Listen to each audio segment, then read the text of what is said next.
नमस्कार। ये नेताओं की तरह नमस्कार इसलिए क्योंकि आज एक नेताजी की बात करने वाला हूं।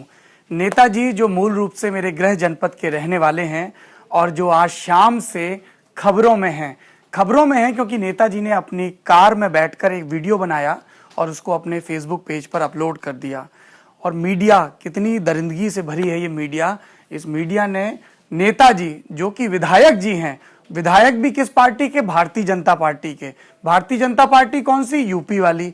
यूपी में कौन? योगी आदित्यनाथ जी। और मीडिया उनके पीछे पड़ी रहती है, क्या बोलते हैं, दलाल मीडिया। तो उसी पीछे पड़ी रहने वाली मीडिया ने विधायक जी के एक देशभक्ति से भरे बयान को तोड़ मरोड़ के पेश किया। हमें लगा मीडिया की तो ये आदत ही होती है, आउट ऑफ कंटेक्स्ट चीजें बता देते हैं। तो ऐसा करते हैं कि विधायक जी ने जो असल में बात कही वो सुनते हैं, शायद माजरा कुछ साफ हो जाए। हम भी सुनते हैं, आप भी सुनिए, उसके बाद आगे की बातें करेंगे। जय श्री राम। मैं आपका ब्रजभूषण राजपूत, विधायक सरखारी, बुंदेलखंड, जिला महोबा। दोस्तों, परसों जो आतंकवादियों ने अमरनाथ यात्रियों की ऊपर हमला कर उनकी हत्या की है, मैं ऐसे आतंकवादियों की निंदा तो नहीं करना चाहता हूं, मैं अपना क्रोध जाहिर करना चाहता हूं। मित्रों, ऐसे लोग चाहे जो भी हों, चाहे जिस मुल्क के हों, उनको ऐसी सजा देनी चाहिए, इस तरीके से उनको खदेड़ कर मारना चाहिए कि आने वाले वक्त में 7 जन्मों में भी वो लोग गोली क्या उंगली उठाने की भी हिम्मत न कर पाए हिंदू धर्म के ऊपर। मुझे बड़ा दुख होता है मित्रों कि हमारे देश में हिंदू धर्म के ऊपर आए दिन इस प्रकार की घटनाएं घटती रहती हैं। निश्चित तौर से मैं अपने देश के प्रधानमंत्री माननीय श्री नरेंद्र मोदी जी से और अपने उत्तर प्रदेश के मुख्यमंत्री आदित्यनाथ योगी जी से निवेदन करना चाहता हूं कि इस देश के अंदर 100 करोड़ हिंदू रहता है। ये 100 करोड़ हिंदुओं के सम्मान और प्रतिष्ठा की बात है। हम 100 करोड़ हिंदुओं का दिल दुखा है।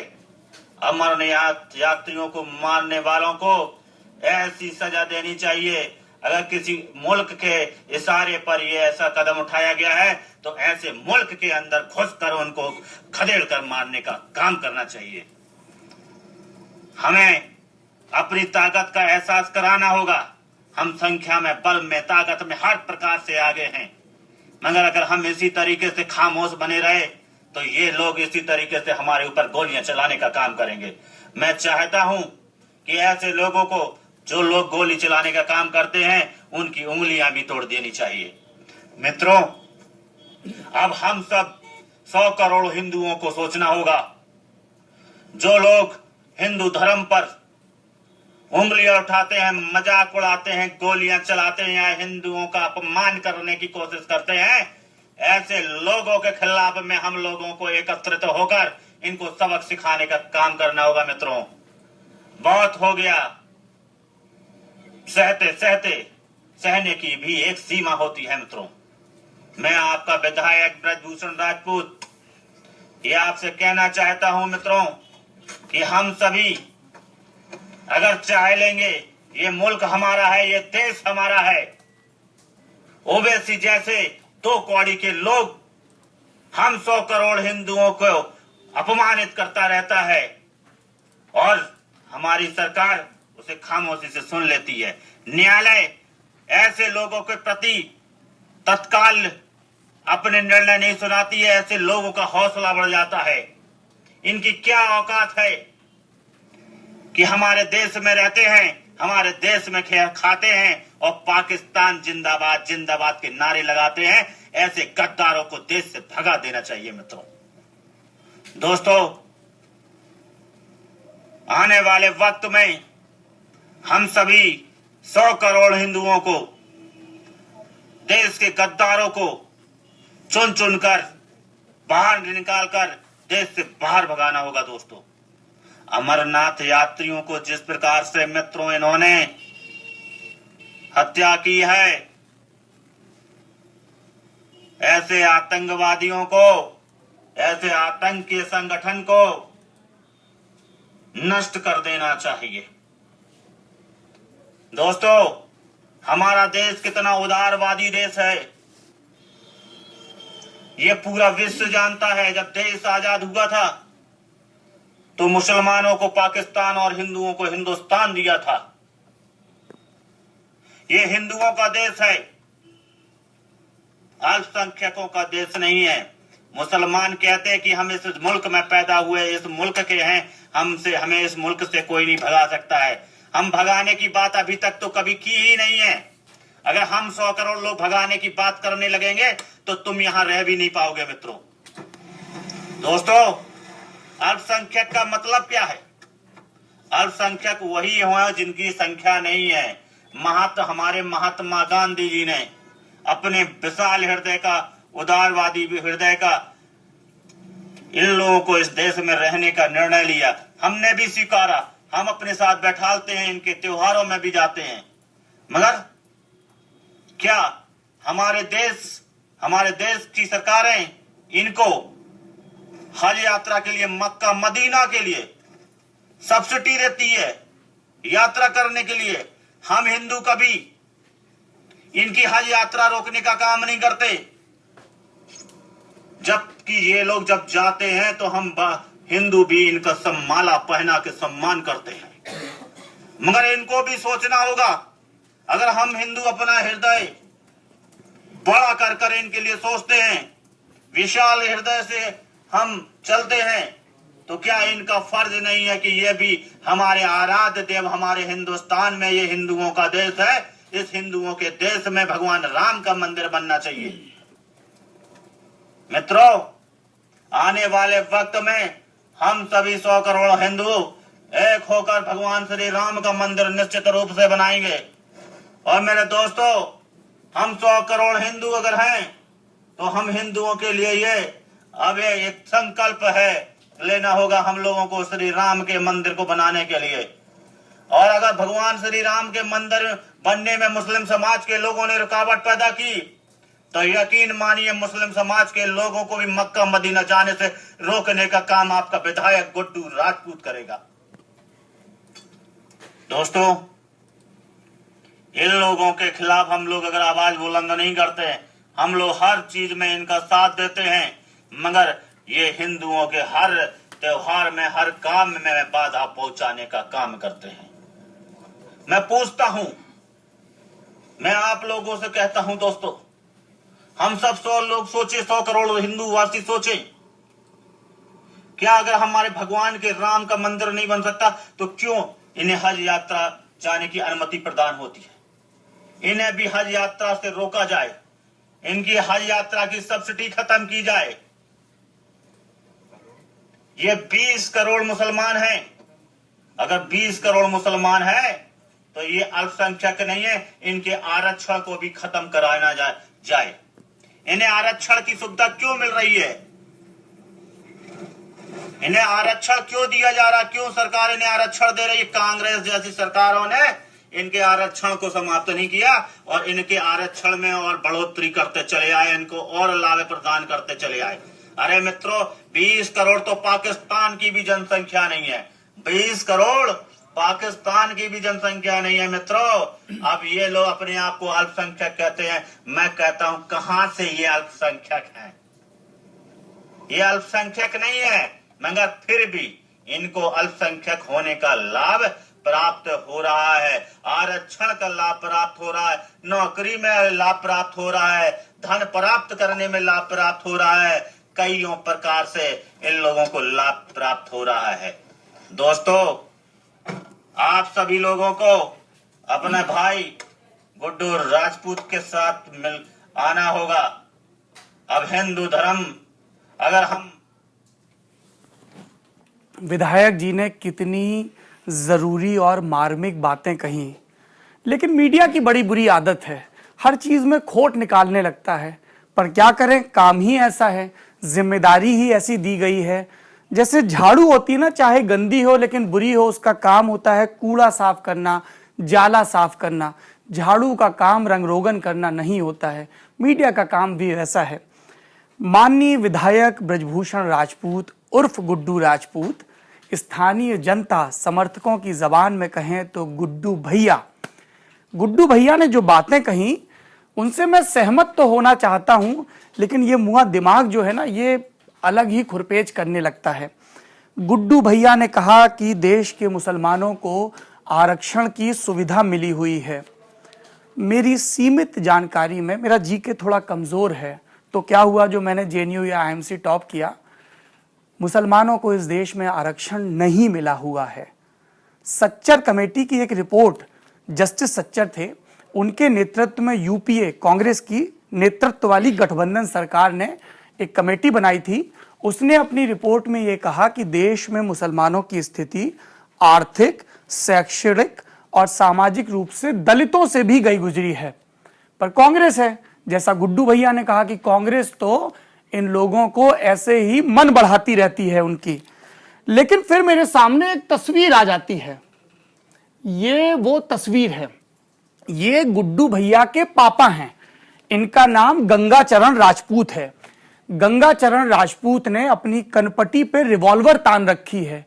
क्यों? इतने बड़े नेता हैं, 3 बार सांसद रहे, फिर उन्होंने रिवॉल्वर क्यों तान ली?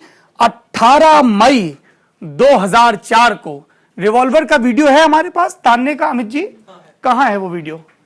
वो वीडियो भी दिखाइए दर्शकों को, उसके बाद आगे बढ़ाते हैं।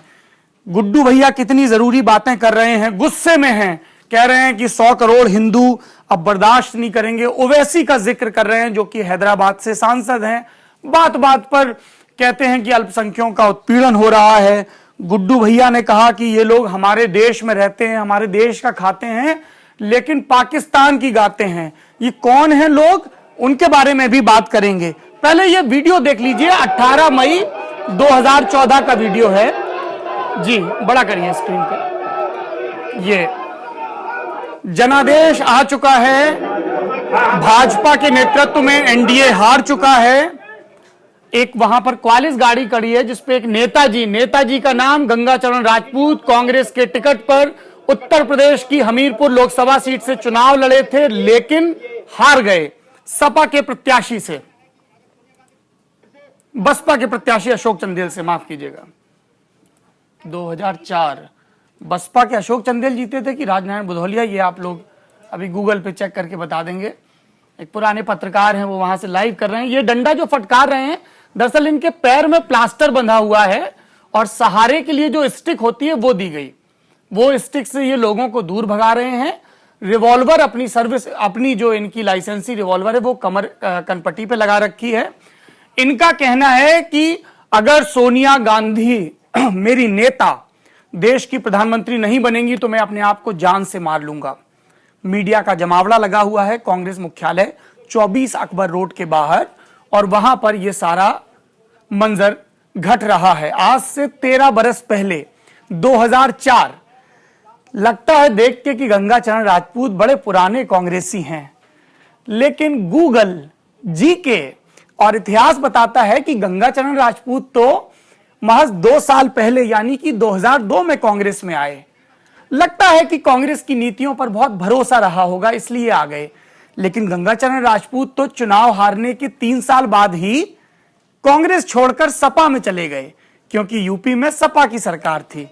लेकिन 2007 के चुनाव में तो सपा भी हार गई, तो फिर गंगाचरण राजपूत 2009 में बसपा में चले गए, क्योंकि यूपी में बसपा की सरकार थी।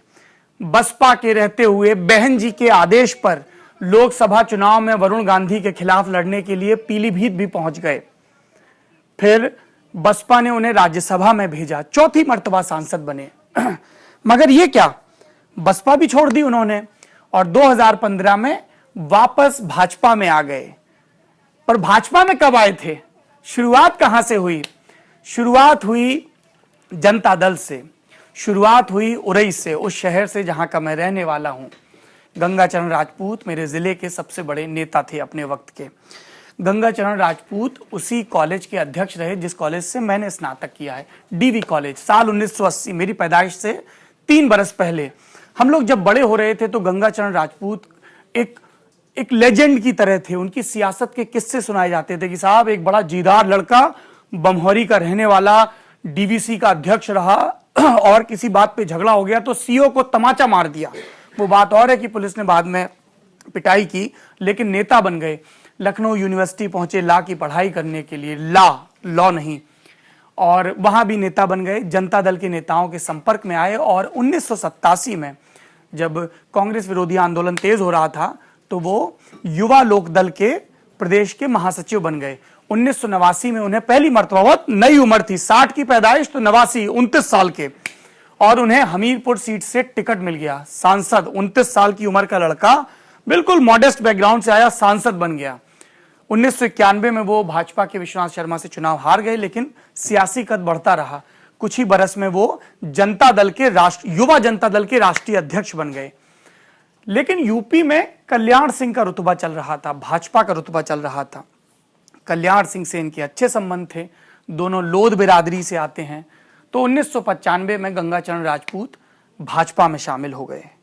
जनता दल आरक्षण की बात करता था, जनता दल मुस्लिमों की और हिंदुओं की एकता की बात करता था, राम मंदिर आंदोलन का विरोध करता था। तो मैं ये मान के चलूं कि 1995 तक गंगाचरण राजपूत इन सब चीजों का विरोध करते रहे होंगे। और 1992 में 6 दिसंबर के दिन बाबरी मस्जिद ढाई गई थी कार सेवकों के द्वारा, मंदिर नहीं बना। यानी कि जब मस्जिद ढाई गई तो जनता दल ने मस्जिद ढाई जाने की निंदा की, गंगाचरण राजपूत ने भी निंदा की। ये मैं गड़े मुर्दे क्यों उखाड़ रहा हूं 25 बरस पुराने, आगे आपको समझ में आएगा। या आपने ब्रजभूषण राजपूत की स्पीच सुनी होगी तो समझ में आएगा, जिसमें वो राम मंदिर का जिक्र कर रहे हैं। गंगाचरण राजपूत भाजपा में शामिल हो गए। 1996 में भाजपा के टिकट पर हमीरपुर से चुनाव लड़े, जीते। 98 में चुनाव लड़े, जीते। उन दिनों यूपी में कल्याण सिंह की सरकार हुआ करती थी और हमारे गंगाचरण राजपूत को मिनी मुख्यमंत्री कहा जाता था, बुंदेलखंड का बेताज बादशाह।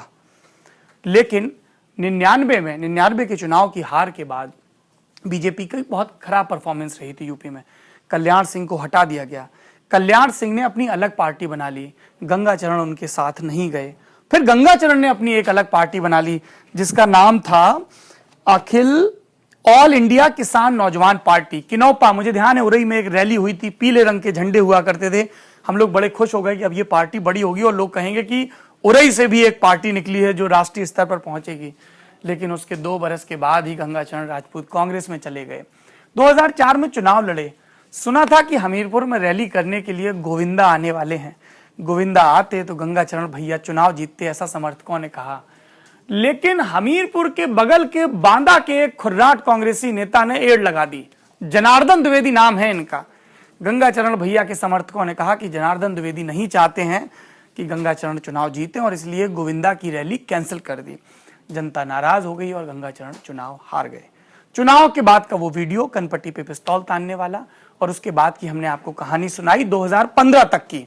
15 में फिर से भाजपा में आ गए।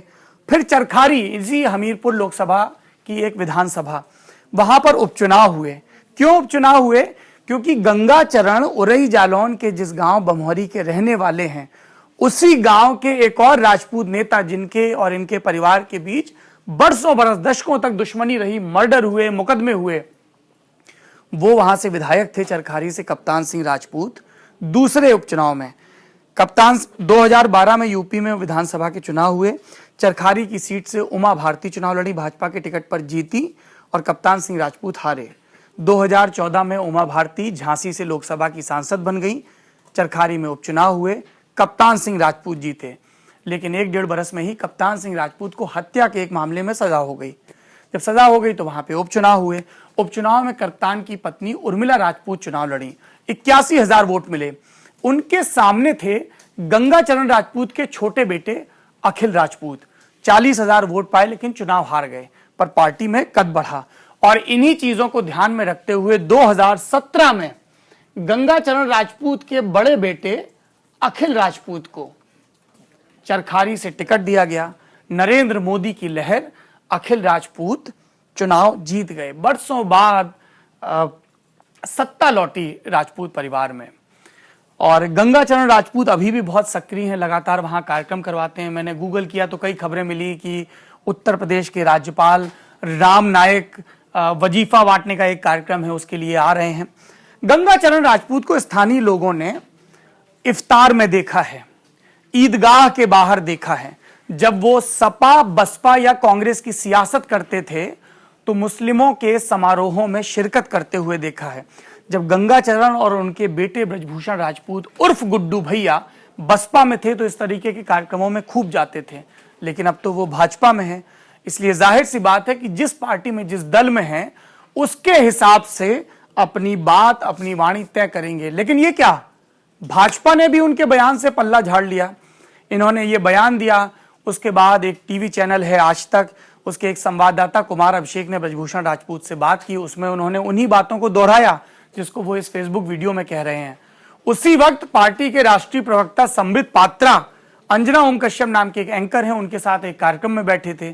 जब अंजना ने उनसे पूछा कि पात्रा जी क्या कहना है, तो उन्होंने कहा कि भाजपा इस बयान से कतई सहमत नहीं है। अब क्या किया जाए? पर मसला यह है कि लोग, आप में से कई लोग इस बयान की सराहना कर रहे हैं और यह थोड़ा सा प्रॉब्लमेटिक है। ब्रजभूषण राजपूत जो कह रहे हैं वो उनकी राजनीति के लिए मुफीद हो सकता है, लेकिन उसमें कई तथ्यात्मक गलतियां हैं। मसलन उन्होंने आरक्षण की सुविधा का जिक्र किया। इस देश में मुस्लिमों को आरक्षण नहीं है। उन्होंने कहा कि हमारे देश में रहते हैं, हमारे देश में खाते हैं, पाकिस्तान जिंदाबाद का नारा लगाते हैं।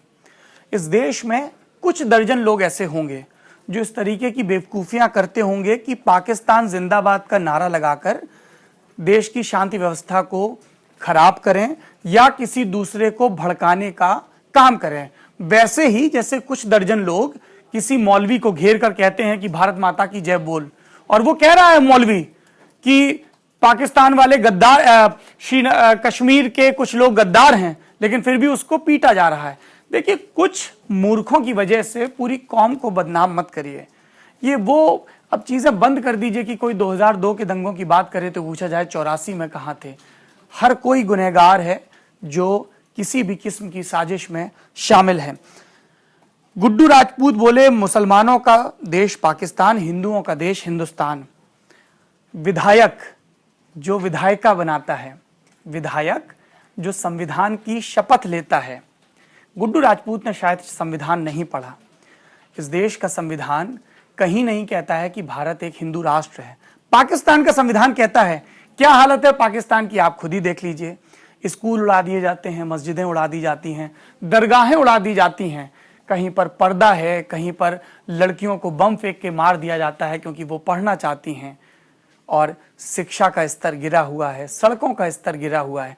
कराची में रात 8 बजे के बाद लोग घरों से बाहर नहीं निकलते हैं। लाहौर में हर हफ्ते बम विस्फोट की खबरें आती हैं। ये मैं मेन शहरों की बात गिना रहा हूँ, और सूबों की तो बात ही छोड़ दीजिए। ओसामा बिन लादेन जैसे आतंकवादी को पनाह दी जाती है। हम पाकिस्तान नहीं हैं, हम भारत हैं।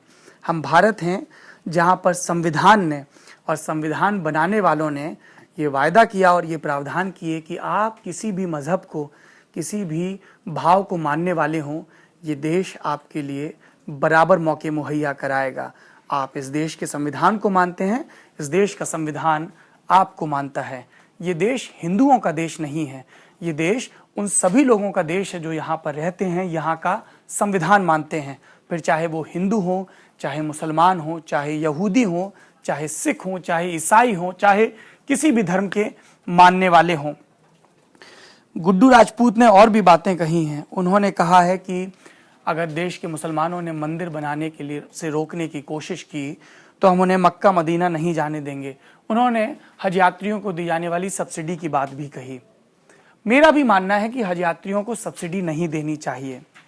मेरा भी मानना है कि किसी भी किस्म की तीर्थ यात्रा के लिए लोगों को सरकारी रियायत का मुंह नहीं देखना चाहिए। हज यात्रियों को दशकों से सब्सिडी दी जा रही, क्यों दी जा रही भाई? आपको अल्लाह के घर जाना है, आप अपनी पूंजी जुटाइए और उससे जाइए। मुसलमानों के बीच एक बड़ा तबका है जो सब्सिडी का विरोध करता है, लेकिन ये तबका एक बात और कहता है कि सब्सिडी जो है वो हवाई यात्रा पर दी जाती है। हवाई यात्रा करवाती है जो सरकारी एयरलाइंस है, और सरकारी एयरलाइंस इस हज यात्रा के लिए अपने टिकट जो है बाकियों के मुकाबले ज्यादा रखती है। तो ये सरकार की सब्सिडी है जो लौट के सरकार की ही एक एजेंसी को मिल जाती है। पर हमें लगता है कि अगर आपको किसी भी किस्म की तीर्थ यात्रा पे जाना है तो भैया अपना पैसा जुटाओ। सरकार की मदद से, किसी की मदद से तीर्थ यात्रा की तो क्यों की? बीजेपी के ही एक मुख्यमंत्री हैं शिवराज सिंह चौहान, मध्य प्रदेश में वो स्कीम चलाते हैं तीर्थयात्रियों के लिए, हिंदू तीर्थयात्रियों के लिए भी और मुस्लिम तीर्थयात्रियों के लिए भी, कि वो तीर्थ पे जाते हैं तो सरकार उन्हें बहुत सुविधा देती है। मुझे लगता है कि ब्रजभूषण राजपूत को शिवराज सिंह चौहान से भी सवाल पूछना चाहिए।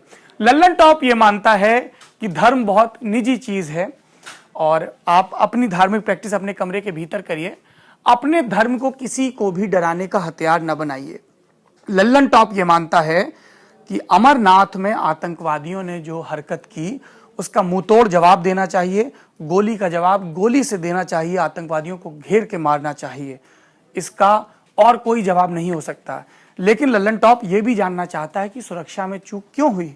लल्लन टॉप ये भी कहता है कि एक घटना के जरिए किसी पूरी कम्युनिटी पर सवालिया निशान नहीं उठाने चाहिए। एक संदीप शर्मा अगर लश्कर या हिजबुल में शामिल हो गया तो क्या सारे हिंदू गद्दार हो गए? एक कर्नल पुरोहित किसी हत्याकांड में, किसी बम विस्फोट में पकड़े गए तो क्या सारे हिंदू गद्दार हो गए? नहीं। जो अपराधी है उसको उसके अपराध की सजा मिले।